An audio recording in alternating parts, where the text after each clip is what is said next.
साथियों नमस्कार, प्रिय विद्यार्थियों नमस्कार। मैं हूं प्राध्यापक शांतिलाल बिश्नोई और आप देख रहे हैं आपका अपना पसंदीदा YouTube channel SLB Hindi tricky. साथियों, प्रिय विद्यार्थियों, यहां पर हम पढ़ते हैं कक्षा 12 की हिंदी अनिवार्य और साहित्य की पाठ्य पुस्तकों के वीडियो। और आज हम पढ़ेंगे हिंदी साहित्य की पाठ्य पुस्तक अंतरा का अध्याय नंबर 2, जिसका शीर्षक है सूर्यकांत त्रिपाठी निराला। विदित रहे, सूर्यकांत त्रिपाठी निराला छायावादी कवि है और इनको छायावाद का महेश कहा जाता है।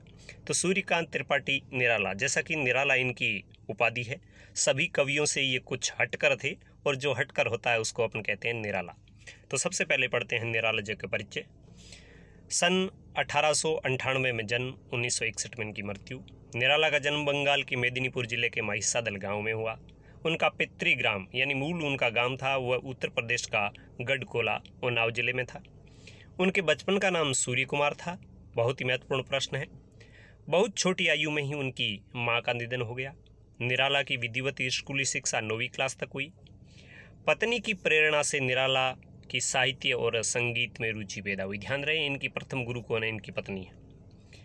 सन 1918 में उनकी पत्नी का देहांत हो गया और उसके बाद पिता, चाचा, चचेरे भाई एक एक करके सब चले गए। तो इनको कहा जाता है पीड़ा का कवि, इनको कहा जाता है अभावों का कवि, इनको कहा जाता है कष्टों का कवि। यानी ये एक ऐसे कवि थे जिनके जीवन में दुख ही दुख था और अंत में इनके जीवन जीने का एकमात्र सहारा पुत्री सरोज की मृत्यु ने निराला को भीतर तक झकझोर दिया। अपने जीवन में निराला ने जैसा मृत्यु को नज़दीक से देखा उसकी अभिव्यक्ति उनकी कविताओं में दिखाई देती है। सन 1916 में उन्होंने प्रसिद्ध कविता जूही की कली, अब देखिए इनकी सबसे प्रसिद्ध कविता कौन सी है?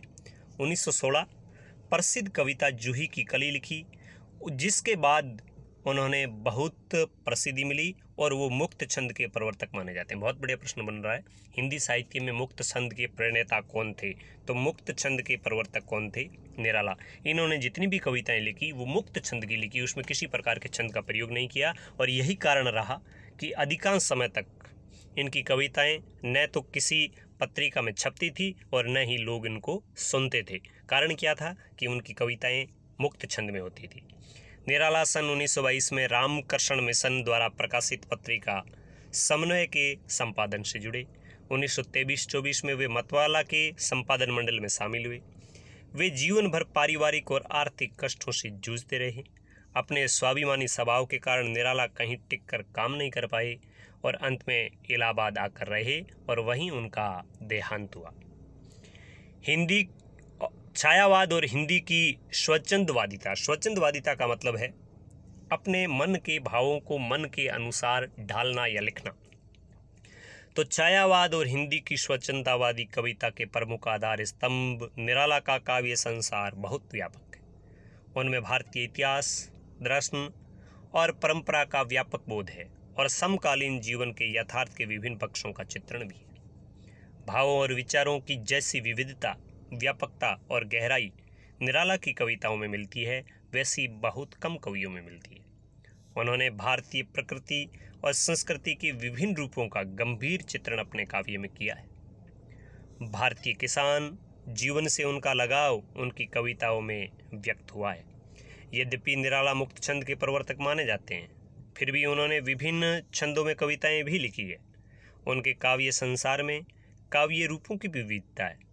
एक और उन्होंने राम की शक्ति पूजा और तुलसीदास जैसी प्रबंधात्मक कविताएं लिखी है, तो दूसरी ओर प्रगीतों की भी रचना की, यानी प्रबंध की जगह अपने कहते हैं मुक्त छंद की कविताएं भी उन्होंने लिखी है। उन्होंने हिंदी भाषा में गज़लों की भी रचना की है। उनकी सामाजिक आलोचना व्यंग्य के रूप में उनकी कविताओं में जगह जगह प्रकट हुई है। निराला की काव्य भाषा के अनेक रूप और स्तर हैं। राम की शक्ति पूजा और तुलसीदास में तत्सम प्रदान शब्दावली है, तो भिक्षुक जैसी कविता में बोलचाल की भाषा का सृजनात्मक प्रयोग किया है।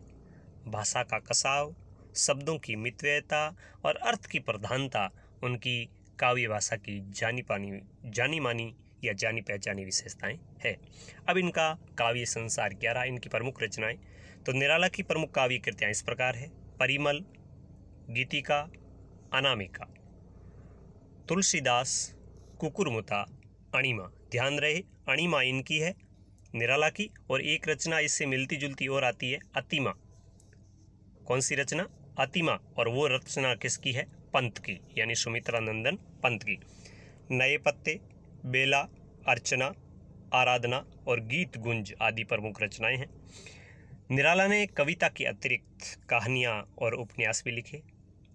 उनके उपन्यासों में बिल्ले सुर बकरिया विशेष रूप से चर्चित हुआ। उनका संपूर्ण साहित्य निराला रचनावली के नाम से 8 खंडों में प्रकाशित हो चुका है। अब इनकी यहाँ पर पहली कविता गीत गाने दो। गीत गाने दो मतलब यह शीर्षक ही अपने आप में स्वतंत्र होना चाह रहा है। ये शीर्षक अपने आप में यह भाव जगाता है कि जो गीत गाने वाला है वो किसी दुख में होगा और वह लोगों से कहता है कि मुझे गीत गाने दो, मतलब मुझे मेरे भरोसे छोड़ दो। कविता में निराला ने ऐसे समय की ओर इशारा किया है जिसमें चोट खाते खाते, संघर्ष करते करते होश वालों के होश खो गए, यानी जीवन जीना आसान नहीं रह गया। पूरी मानवता हाहाकार कर रही है। लगता है पृथ्वी की लो बुझ गई है, मनुष्य में जिजीविषा खत्म हो गई है। इसी लो को जगाने की बात कवि कर रहा है और वेदना को छिपाने के लिए, उसे रोकने के लिए वह गीत गाना चाहता है। निराशा में आशा का संचार करना चाहता है। तो ये इस कविता का संदेश है कि गीत गाने दो। कविता का क्या संदेश है कि जीवन में जब दुख आ जाए, जीवन में जब विपदा आ जाए, जीवन में जब कष्ट ही कष्ट हो, जीवन में जब हम होश खो बैठे, अपने को लगे कि जीवन जीना आसान नहीं है, तब हमें एक ही चीज़ बचा सकती है और वो है आशा। निराशा में भी आशा का संचार रहे तो हम कितनी भी विकट परिस्थितियों में जीवन जी सकते हैं। यह इस कविता का मूल संदेश है। अब चलते हैं इस कविता की ओर। कविता का शीर्षक है गीत गाने दो मुझे। गीत गाने दो मुझे। कवि निराला के जीवन में जितना दुख आया, जितना संकट आया, उतना किसी के जीवन में नहीं आया। उन्होंने अपनी माँ को खोया, अपने पिता को खोया, अपनी पत्नी को खोया, अपने चाचा को खोया, एक एक करके अपने भाइयों को खोया, अपने पुत्र को खोया और अंत में उन्होंने अपनी पुत्री थी जिसका नाम था सरोज, उसको भी खोया। तो इतने दुखों का सामना करते करते कवि है वो टूट जाता है, निराश हो जाता है। तब कवि क्या कहता है? गीत गाने दो मुझे तो वेदना को रोकने दो। कवि कहता है कि मेरे जीवन में बहुत अधिक संघर्ष मैंने किया, बहुत अधिक कष्ट आए, दुख पर दुख आए और मेरे जीवन में इतने दुख आए कि मैं पूरी तरह टूट चुका हूँ। उस वेदना को रोकने के लिए, उस वेदना को कम करने के लिए मुझे मेरे मन के अनुरूप मुझे गीत गाने दो, मतलब मुझे मेरे स्तर पर छोड़ दो ताकि मैं मन के भावों के अनुसार गीत गुनगुना कर उस वेदना को थोड़ा कम कर सकूं, उस वेदना को भूल सकूं। फिर आगे कवि अपनी व्यवस्था प्रकट करते हुए क्या कह रहा है? चोट खा खा कर राह चलते, होश के भी होश छूटे, हाथ जो पाथे थे ठग ठाकुरों ने रात लूटे, कंठ रुकता जा रहा है, आ रहा है काल देखो। कवि कह रहा है जीवन में जगह जगह ठोकरें खाई, जगह जगह संकटों का सामना किया, जगह जगह दुखों का सामना किया और इतने दुखों का सामना किया कि कितना ही बड़ा होश वाला क्यों न हो उसके भी होश छूट जाए, ऐसी संकटकालीन परिस्थितियों का मैंने सामना किया। हाथ जो पाथे थे, पाथे होता है रास्ते के लिए जो भोजन होता है ना, रास्ते में जो राहगीर चलता है और आराम जहाँ करता है वहाँ पे जब वो खाना करता है तो उसको कहा जाता है पाथे। पाथे का मतलब यहाँ पे है संबल।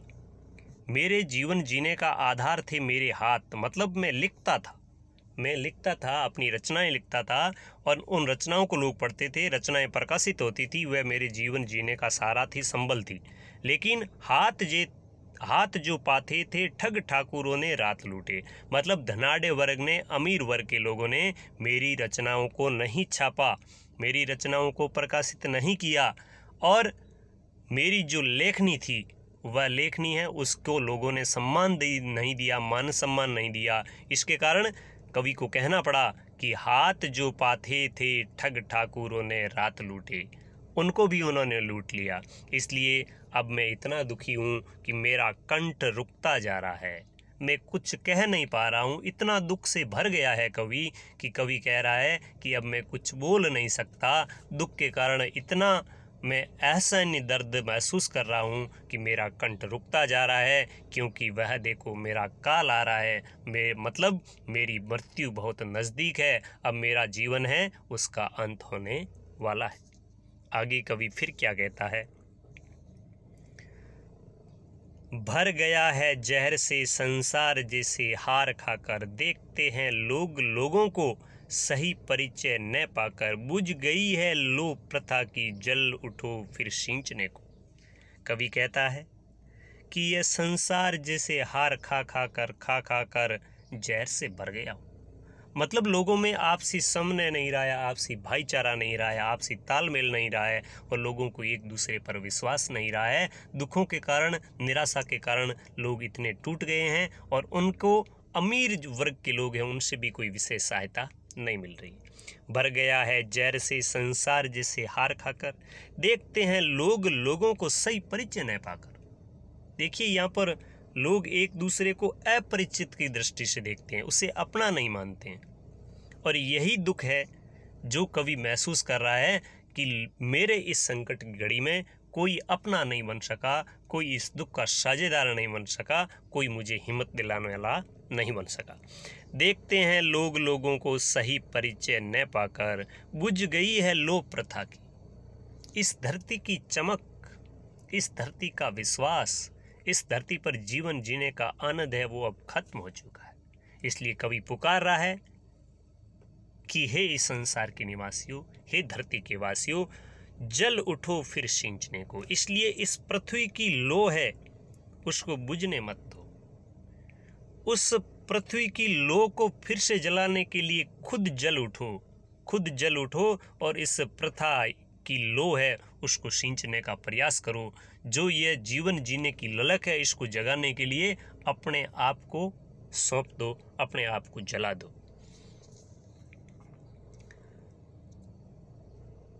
तो प्रिय विद्यार्थियों, ये थी कविता गीत गाने दो मुझे।